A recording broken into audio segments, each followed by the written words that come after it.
우리가 우리에게 잘못한 사람을 용서하여 준 것 같이 우리 죄를 용서하여 주시고입니다. 일용할 양식을 구하는 기도 다음에 왜 용서를 구하라고 하셨을까요? 일용할 양식은 육적 양식뿐만 아니라 우리의 영적 양식도 의미한다고 말씀을 전해드렸었죠. 죄의 용서는 영적인 측면, 우리 영혼의 필요입니다. 즉 예수님은 우리의 영과 육 전체적인 필요를 다 아시고 삶의 모든 영역을 하나님께 의탁하라는 말씀이십니다. 하나님의 은혜 없이는 일용할 양식도 용서도 불가능합니다. 우리는 매일 하나님이 공급해 주시는 양식, 은혜와 자비로 살아가고 있습니다. 그러니 일용할 양식을 구하는 기도 다음에 우리 인간의 근본적 결핍인 죄 문제를 다루는 것은 자연스럽게 이어지는 것이죠. 우리가 우리에게 잘못한 사람을 용서해 준 것 같이 라는 이 표현은 우리가 하나님께 용서를 구하기 전에 우리 삶 가운데 이웃을 먼저 용서하라는 조건문이 지금 붙은 것인데요. 이 명령과 비슷한 명령을 보신 적이 있지 않으신가요? 바로 마태복음 5장 23, 24절에 나와 있습니다. 그러므로 내가 제단에 제물을 드리려고 하다가 내 형제나 자매가 내게 어떤 원한을 품고 있다는 생각이 나거든 너는 그 제물을 제단 앞에 놓아두고 먼저 가서 내 형제나 자매와 화해하여라. 그런 다음에 돌아와서 제물을 드려라. 앞부분인 5장부터 지금까지 계속 예수님께서 산상수훈 중의 말씀을 전해주고 계시는 거잖아요. 산상수훈의 전체적인 맥락과도 지금 연결이 되는 그러한 기도문입니다. 그런데 초신자께서는 또 이런 질문이 생기실 수 있을 거예요. 예수님을 믿는 사람들은 이미 죄 사함을 받은 사람들이잖아요. 그런데 왜 또 죄의 용서를 구해야 하냐? 그런 질문이 생기실 수 있을 건데요. 이건 신분의 용서 그리고 관계의 용서 두 가지 측면에서 보셔야 하는 겁니다. 먼저 신분의 용서는 법적 선언입니다. 로마서 5장 1절에 그러므로 우리는 믿음으로 의롭다 하심을 받았으므로 우리 주 예수 그리스도로 말미암아 하나님과 더불어 평화를 누리고 있습니다. 예수님을 믿은 사람은 의롭다 하심을 받습니다. 이건 한 번에 이루어지는 영원한 죄 사함으로 우리가 하나님의 자녀가 되는 신분의 변화를 의미하는 겁니다. 예수님을 구주로 영접하신 우리 성도님들 모두 하나님의 자녀인 것이죠. 그러나 우리는 이 땅에 사는 동안에는 여전히 죄와 씨름하는 존재예요. 요한 1서 1장 8절부터 10절 말씀을 보시면요. 우리가 죄가 없다고 말하면 우리는 자기를 속이는 것이요 진리가 우리 속에 없는 것입니다. 우리가 우리 죄를 자백하면 하나님은 신실하시고 의로우신 분이셔서 우리 죄를 용서하시고 모든 불의에서 우리를 깨끗하게 해주실 것입니다. 우리가 죄를 지은 일이 없다고 말하면 우리는 하나님을 거짓말쟁이로 만드는 것이며 하나님의 말씀이 우리 속에 있지 아니합니다. 구원받은 신자라 할지라도 죄의 유혹에서 완전히 자유롭지는 못합니다. 죄를 자백하고 용서를 구하는 삶은 우리가 예수님을 만나는 그날까지 지속돼야 하는 것입니다. 내가 죄인 중에 죄인이요 라는 이러한 고백은 예수님 죄사함의 은혜를 경험하지 못한 사람은 할 수가 없는 고백입니다. 내가 예수님을 믿어서 신분이 변화되었다는 것은 내가 죄인 중에 죄인이라는 고백을 할 수 있게 되었다는 거예요. 이건 바로 회개하지 못했던 존재에서 회개하는 존재로 바뀌었다는 것이지 내가 그렇다고 해서 영원히 죄를 짓지 않는 존재가 되었다는 것은 아닙니다. 죄에서 완전히 자유로우신 분은 우리 예수님 한 분밖에 안 계십니다. 이렇게 유혹에 연약한 우리가 죄를 범할 때마다 하나님과의 친밀한 교제가 손상됩니다. 죄가 있는 상태에서는 하나님께 가까이 갈 수가 없거든요.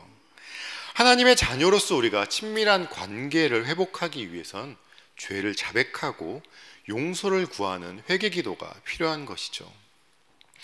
그런데 우리가 우리에게 죄 지은 사람을 용서하여 준 것 같이 우리의 죄를 용서하여 주시고 라고 기도하라 하십니다.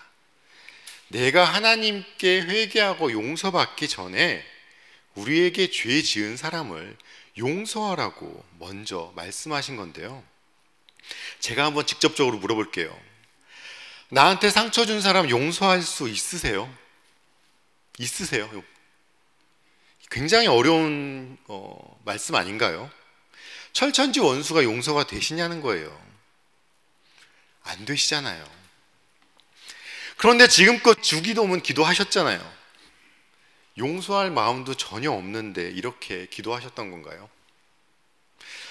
지금껏 살아오시면서 많은 상처를 받으셨을 거예요. 많은 분들이 살아오시면서 수많은 상처를 받아오시면서 살아오셨어요.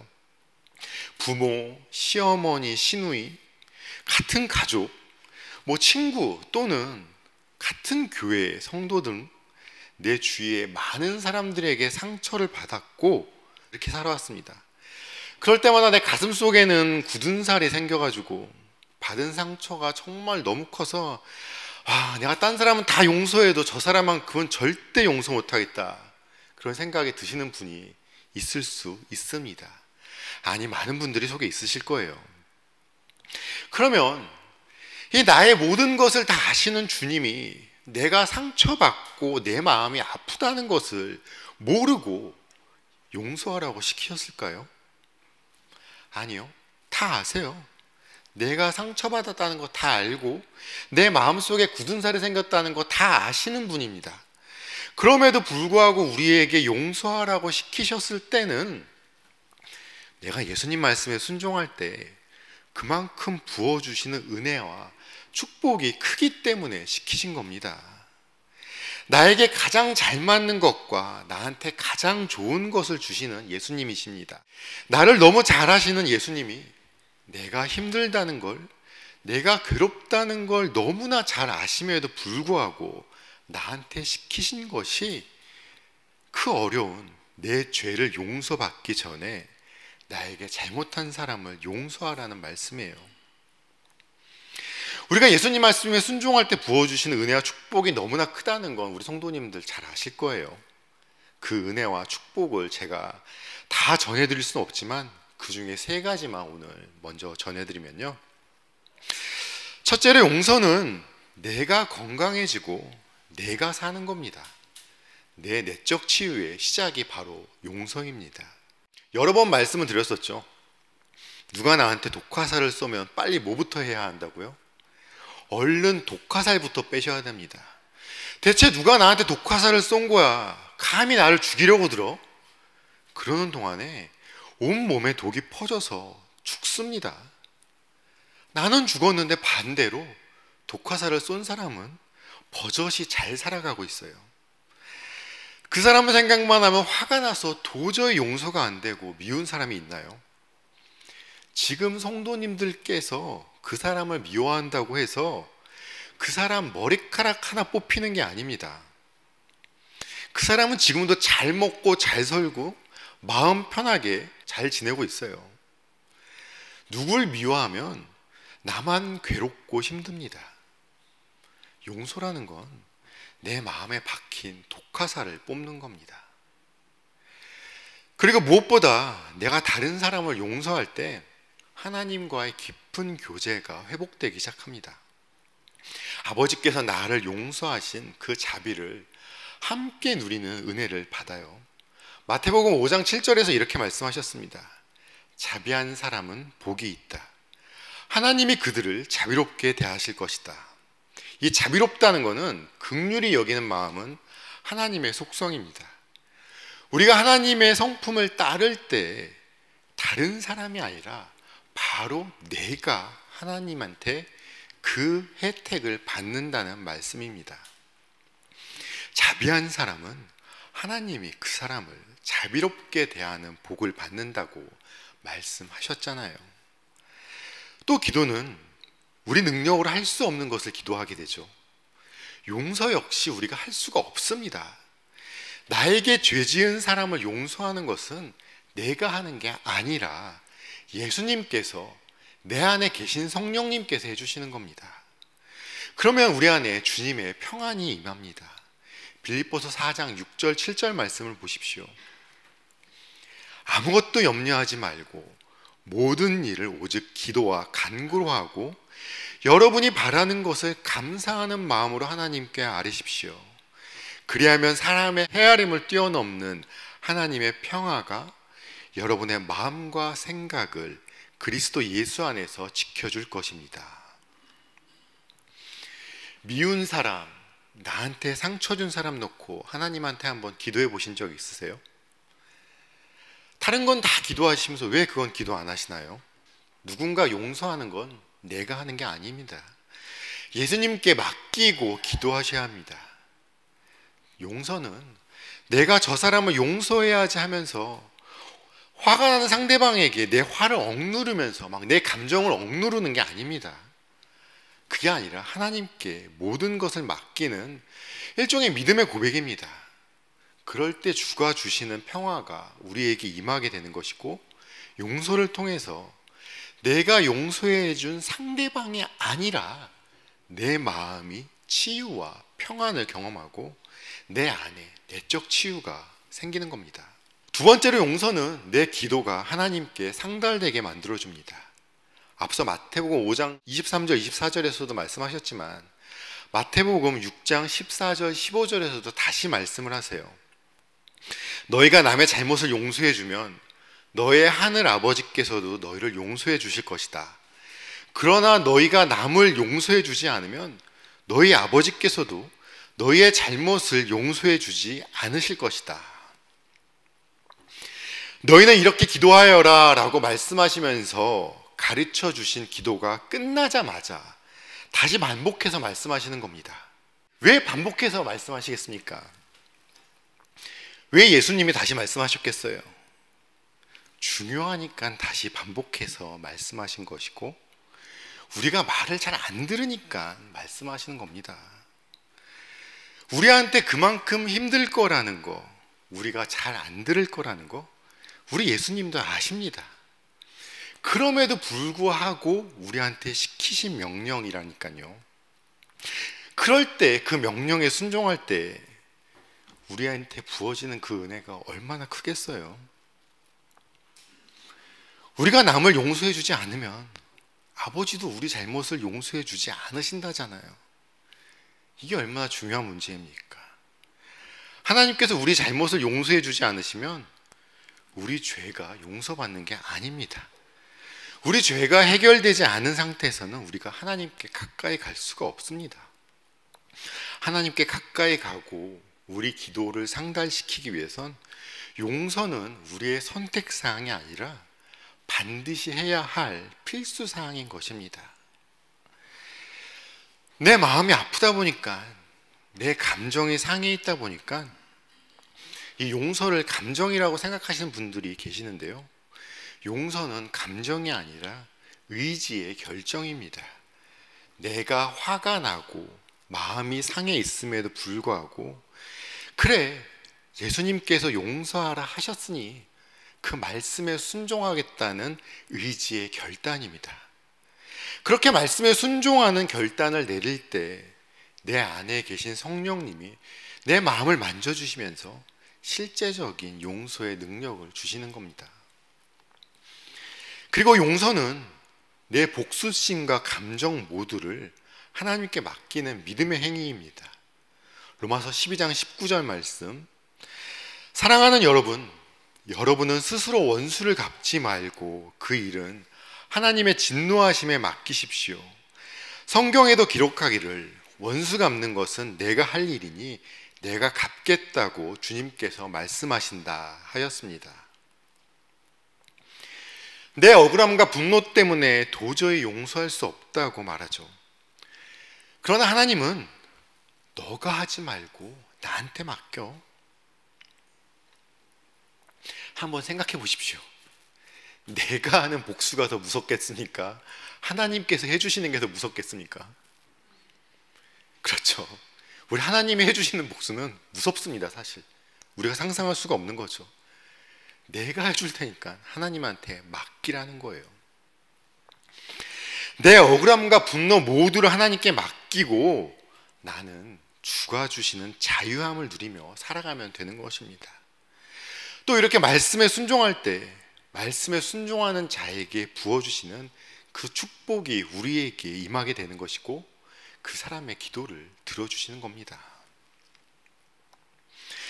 세 번째로 용서는 내적 치유와 내 기도에 상달되게 함으로써 나한테 좋은 것일 뿐만 아니라 교회를 또 하나 되게 만듭니다. 에베소서 4장 15절 16절 말씀이죠. 우리는 사랑으로 진리를 말하고 살면서 모든 면에서 자라나서 머리가 되시는 그리스도에까지 다다라야 합니다. 온 몸은 머리이신 그리스도께 속해 있으며 몸에 갖추어져 있는 각 마디를 통하여 연결되고 결합됩니다. 각 지체가 그 맡은 분량대로 활동함을 따라 몸이 자라나며 사랑 안에서 몸이 건설됩니다. 나에게 죄 지은 자를 용서한다는 것은 예수님을 머리로 둔 한 몸이 건강해지는 겁니다. 곧 교회를 건강하게 만드는 겁니다. 또 용서는 나와 다른 사람 사이에 막혀있는 장벽을 허무는 거예요. 공동체 안에서 갈등을 해소하고 하나됨을 이루는 것이죠. 우리 교회 공동체 안에 평화를 가져옵니다. 특별히 우리 믿는 같은 교회 안에 신자들 간의 용서는 단순한 감정의 문제가 아니라 공동체 전체의 영적 분위기를 결정합니다. 모두 그런 경험 해보신 적 있으시잖아요. 우리 같이 있는 주위 사람들 중에서 사이가 안 좋은 둘이 있으면 어떻습니까? 그 둘 사이 안 좋은 걸로 끝나나요? 그 둘 때문에 주위 사람들한테 다 영향을 미칩니다. 내가 저 사람하고 사이 안 좋은 걸로 끝나는 게 아니라니까요. 모두의 분위기에 영향을 미치는 거죠. 그래서 빌립보서 3장 13절부터 15절 말씀에 누가 누구에게 불평할 일이 있더라도 서로 용납하여 주고 서로 용서하여 주십시오. 주님께서 여러분을 용서하신 것과 같이 여러분도 서로 용서하십시오. 이 모든 것 위에 사랑을 더하십시오. 사랑은 완전하게 묶는 띠입니다. 그리스도의 평화가 여러분의 마음을 지배하게 하십시오. 이 평화를 누리도록 여러분은 부르심을 받아 한 몸이 되었습니다. 또 여러분은 감사하는 사람이 되십시오. 용서는 우리 공동체 안에 긴장을 풀고요, 하나님 평안의 통로가 되는 것입니다. 복음의 능력을 공동체 안에 나타내는 행위가 바로 용서입니다. 이렇게 교회 공동체 안에서 말씀에 순종하는 삶이 바로 복음을 삶으로 살아가는 것이 되는 거죠. 용서가 넘치는 공동체는 은혜의 공간이 되고 치유의 집이 되는 것이고 또 불신자들에게는 새 생명의 증거가 됩니다. 우리가 서로 용서하는 삶을 살아갈 때 세상은 우리를 통해서 복음의 능력을 보게 되는 거고요, 성도들 간의 용서는 공동체의 회복과 바로 부흥의 씨앗이 되는 거죠. 그리고 또 우리가 서로를 용서할 때 교회를 향한 사탄의 공격을 무력화시키게 됩니다. 고린도후서 2장 10절 11절 말씀을 보십시오. 여러분이 누구에게 무엇을 용서해 주면 나도 용서해 줍니다. 내가 용서한 경우가 있다면 그것은 그리스도 앞에서 여러분을 위하여 용서한 것입니다. 그렇게 하여 우리가 사탄에게 속아 넘어가지 않으려 하였습니다. 우리는 사탄의 속셈을 모르는 것이 아닙니다. 사탄은 우리 안에 미움과 용서하지 않은 그 마음을 틈타서 공격합니다. 그래서 성도들 간의 용서는 사탄의 공격으로부터 교회를 지키는 영적 방패 역할을 하는 겁니다. 사도 바울은 사탄이 이런 것들을 이용한다는 것을 알고 갈등을 겪고 있는 고린도 교회에 용서와 회복을 권면하면서 사탄의 계략을 막으라고 강조하는 겁니다. 우리가 나에게 죄 지은 자를 용서해 줄 때 그 받는 은혜와 축복을 우리가 헤아릴 수가 없습니다. 용서는 은혜의 순환입니다. 우리가 종종 잊고 살아가는 것이 내가 예수님 덕분에 하나님께 용서받았다는 사실을 잊어버리고 삽니다. 그 사실을, 내가 죄인이었다는 사실은 깨끗이 잊어버리고 마치 나는 처음부터 의인이었던 것처럼 착각하고 살아가요. 아니에요. 죄인이었던 내가 예수님 덕분에 하나님께 용서받았습니다. 그 사실을 절대 잊어버리시면 안 됩니다. 내가 용서받았다는 그 은혜의 사실을 기억하시면서 다른 사람을 용서할 때 그 용서받은 사람은 내가 죄를 지었음에도 불구하고 하나님 용서받은 사람이 저렇게 나를 용서했구나, 그걸 기억하면서 또 다른 사람을 용서하게 되면서요, 이 용서의 은혜의 순환이 일어나게 되는 겁니다. 다시 말씀드리지만 용서할 수 없는 자를 용서하는 건 내 힘이 아닙니다. 우리가 주님 말씀에 순종하겠다고 그 의지의 결단을 내릴 때 내 안에 성령님께서 역사하시고 하나님의 사랑이 역사하게 되는 거고, 그 사랑의 우리를 다시 치유하게 하고 우리 교회 공동체와 세상을 치유하게 되는 겁니다. 주님 말씀에 순종하시면서 나에게 죄 지은 자를 용서하십시오. 그 문제를 갖고 예수님께 기도하면서 한번 매달려 보세요. 한번 울면서 매달려 보십시오. 용서를 그렇게 주님께 맡길 때 주가 주시는 평강의 내적 치유를 경험하시면서 내 기도가 주님께 상달되는 기도 응답의 역사를 경험하시는 성도님들이 되시길 주님의 이름으로 축원합니다.